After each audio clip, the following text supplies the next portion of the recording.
Okay, now we're going to explore how you can quickly score and get feedback about the student responses that we generated in the last video using ChatGPT.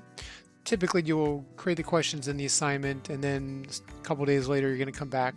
So it probably is necessary to redefine the role unless you've kept a memory turned on in your account, then it should remember the prior conversation. But it's not a bad idea to just type that in there just to cover that base.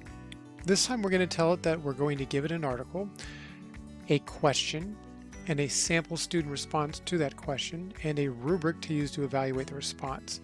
So I'm going to upload that article again, just in case, because I have mine set to not use the things that I feed it as part of its training. And then I'm going to ask it to provide feedback on the sample student response and about the thoroughness of the response.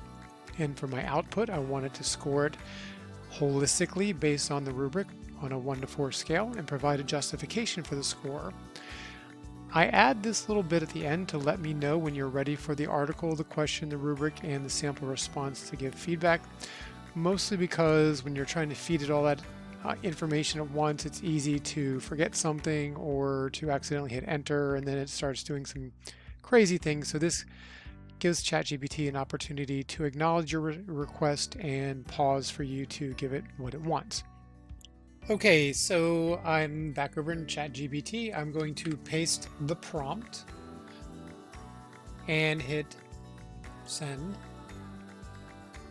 ChatGPT is letting me know it understands, and then it's ready for me to give it what I said I was going to give it. So the first thing that I said I was going to do is give it the article.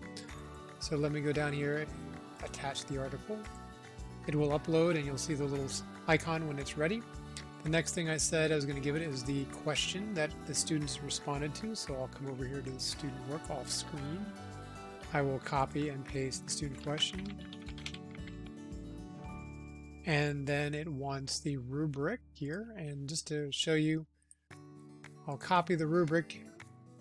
I always like doing this. It's not necessary, but just for my own understanding, I type this in, I copy it and paste, and let's see what it says. Okay, it says a level 3 based on the rubric.